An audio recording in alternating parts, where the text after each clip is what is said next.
o que a gente precisa? A gente precisa acreditar que uma andorinha faz verão, que poucas andorinhas fazem verão. Há 20 anos atrás, nós tínhamos no Brasil, um dos maiores problemas era o tabagismo.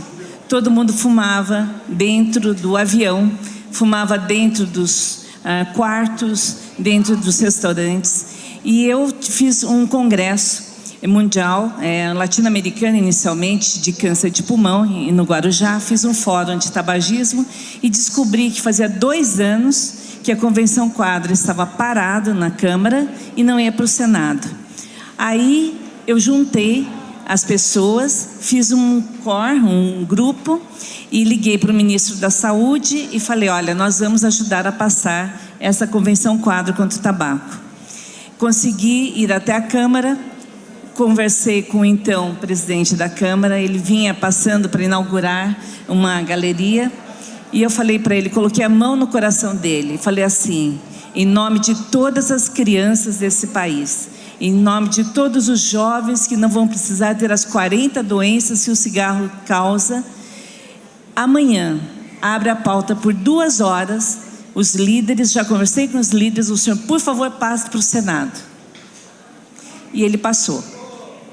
Aí, chegou no Senado, todo mundo levou um susto, porque a Convenção Quadro nunca teria chegado no Senado. O Brasil era o maior exportador mundial de cigarro, de tabaco. O Brasil era o 2º produtor mundial, só a China que produzia mais. Aí no Senado, eu encontrava o coordenador da Relação Internacional, que era o Suplicy, no avião, por acaso. E eu falava assim: olha, hoje eu tenho uma reunião com o senhor e a gente precisa passar. Eu levava os senadores e fiz uma frente parlamentar antes de cancerologia com 250 pessoas, somente quem tinha tido câncer e quem tinha alguém na família com câncer.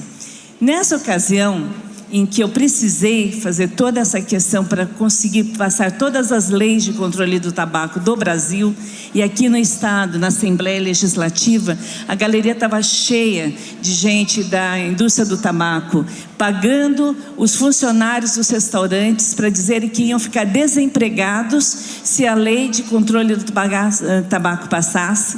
Eu falei: ser o maior exportador mundial de morte não é exatamente a melhor coisa para esse país. E aí fiz outdoors em Brasília, senhor, do aeroporto até o Senado: senhor senador, que forças os impedem de aprovar a Convenção Quadro contra o tabaco? E era um ponto de interrogação, colarinho branco e Brasil livre de tabaco, que era o slogan que eu fiz. E a gente fez passeatas na Paulista, a gente pegou assinaturas, entregou na época para o Renan Calheiros. Eu fiz uma audiência pública e, além disso, na Biblioteca do Senado, dei a lista dos senadores que apoiavam para a Folha e os que atrapalhavam. Então, era um tal de senador ligando para mim, dizendo: doutora, me coloca na lista do bem. Eu falei: então o senhor orientou o seu assessor errado. E aí nós fomos e garantimos que chegasse ao relator. O relator era do Piauí e ele ia relatar contra. Pois eu liguei para o Hospital do Câncer do Piauí e falei: eu estou indo aí junto com o presidente do INCA para fazer uma passeata e falar na rádio como o senador atrapalha esse país. E aí o presidente do Hospital do Câncer ligou para o então senador e explicou tudo o que eu ia fazer, e ele relatou a favor. E além disso, eu tinha o ministro da Agricultura, que ia relatar contra, porque ele tinha uma câmara técnica lá.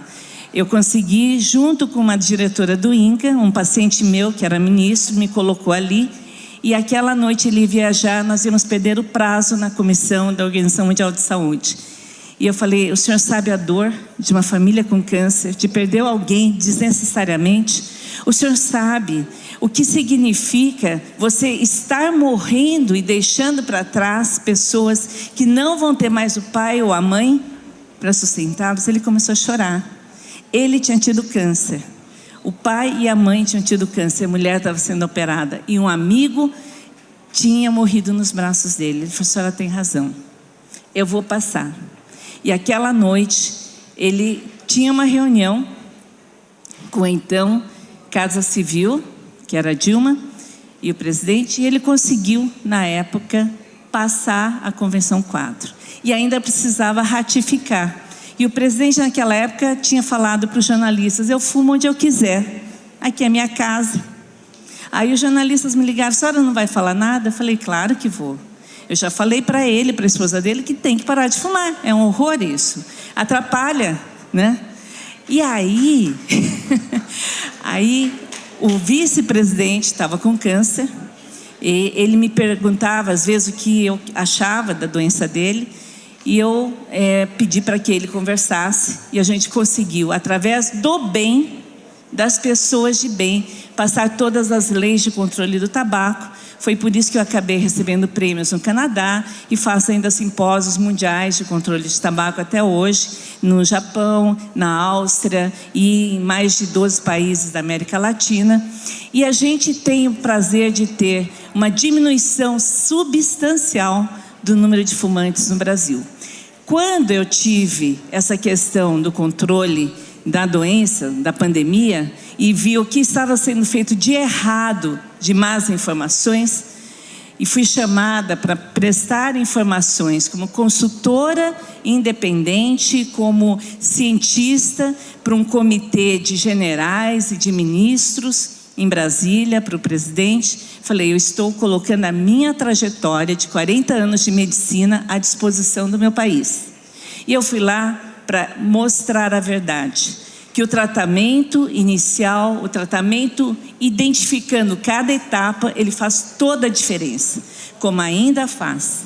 Que nós podíamos sim vencer a doença através de informação correta, que não estava sendo dada sistematicamente, e os mais de 300 artigos científicos que falam a favor dos tratamentos. Então, tratamento sem evidência científica? Não. Existem evidências científicas publicadas nos melhores jornais do mundo.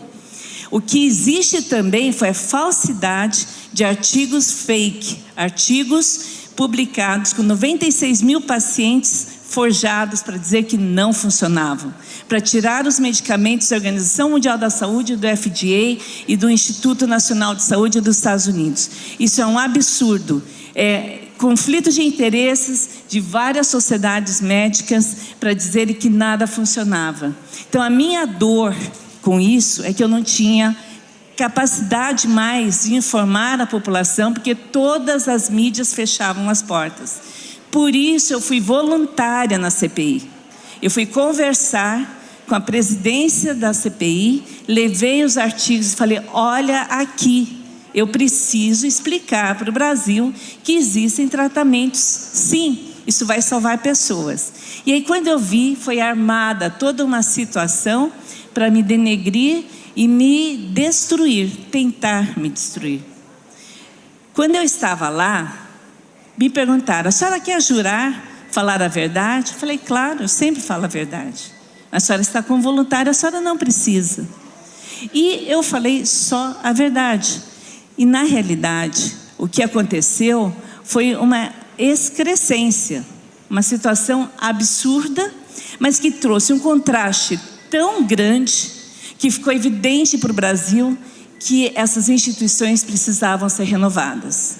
Então, eu fui empurrada para essa posição, porque, de verdade, eu tenho pacientes, mais de 15 mil pacientes que eu trato há 40 anos, ciência, pesquisa, trabalho com um grupo em Lyon, trabalho nos Estados Unidos, na Europa, mas eu amo esse país, eu amo o nosso povo brasileiro, eu amo todas as pessoas que precisam que faça a diferença. E quando a gente tem a verdade do lado da gente, mais do que nunca, você tem que falar essa verdade, mesmo que poucas vozes, porque isso vai mudar a realidade. E uma mentira, mesmo que falada milhares de vezes, continua sendo uma mentira. As pessoas sabem, elas sentem quando você traz com o seu coração a ação, não é? Sabem que você está ali por um objetivo maior e que está representando uma situação de necessidades prementes. O Brasil perdeu volumes de dinheiro assombrosos durante essa pandemia que poderiam hoje estar requalificando a saúde. A situação, eu trabalho em governança junto a um grupo de voluntários, o TCU, e sou responsável pela saúde no Brasil e da América Latina, junto com o ministro Nardes, que é o nosso embaixador, né, da rede de governança. E agora eu vou me afastar dessa posição para poder trabalhar nas outras questões da pré-candidatura. O que eu tenho para dizer para vocês é... Obrigada.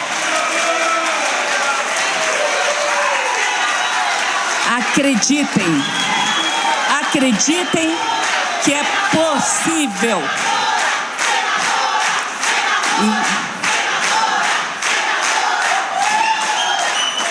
É uma honra e uma responsabilidade, acima de tudo, não é? Porque quando a gente tem a expectativa do sucesso, você simplesmente tem que entregar ao universo, dizer: eis-me aqui, Rinene. Porque de verdade, a gente só pode estar à disposição daquilo que o universo nos traz, agir com a sincronicidade. Hoje eu era para estar em Franca e a gente optou por estar aqui, né, porque tinha vocês, todos aqui, né? E eu tive um evento em Arujá com os japoneses. São Paulo tem quase 2 milhões de japoneses. Eu tive o privilégio de nascer dentro dessa etnia, com coração brasileiro, falando com as mãos como os italianos, meus vizinhos, morando depois na casa da minha vizinha alemã, lá na Alemanha, né, de Maringá. Quer seja, todo esse conjunto, esse mix de culturas, de oportunidades. Quando eu fui morar lá, eu recebi a passagem da Air Paraguai, né, para ir, da esposa do prefeito, metade, porque meu pai tinha morrido. Meu pai morreu, eu tinha 22 anos de idade, e a partir de então, eu tenho 2 irmãs, uma delas é a Naomi, a Grace Naomi Yamaguchi, a minha irmã, e que deve ser candidata a deputada federal aqui por São Paulo, né? E que é uma pessoa extremamente aguerrida, mas elas quase morreram quando elas nasceram. Eram gêmeas, ficaram com desidratação, septicemia, com 1,2 kg. Então eu sou meio co-mãe delas, né? Eu sou 12 anos mais velha que elas. E, na realidade, junto com todas essas pessoas que fazem parte da nossa história, eu quero poder compartilhar com vocês os recursos internos de superação, de luta, de amor, de transparência, de vontade de curar. Segunda-feira nós temos aqui uma noite de autógrafos em que um livro que eu fiz, a vontade de curar, né, que é o humanismo na medicina, nós vamos estar aqui conversando sobre a essência da humanização da medicina. Segunda-feira às 6h30 da tarde, estão todos convidados para virem aqui. E mais uma vez eu quero agradecer a essa casa. Nós temos aqui, por favor, o senhor pode se levantar, o Dr. Ribas Paiva, que é o presidente aqui da UNB. Cadê a Kátia? Não vi a Kátia aqui agora. Mas o Ribas Paiva aceitou ser o nosso suplente para o Senado, para a pré-candidatura, não é? Então nós vamos estar trabalhando essa dinâmica, mas que a gente possa realmente servir adequadamente. Esse é o nosso objetivo, e que nós possamos estar juntos, né, da melhor maneira possível. Muito obrigada pelos aplausos calorosos, mas acima de tudo porque nós nos entendemos no olhar, nós nos entendemos nos objetivos, nas aspirações, e queremos um Brasil justo e bom para todos. Muito obrigada.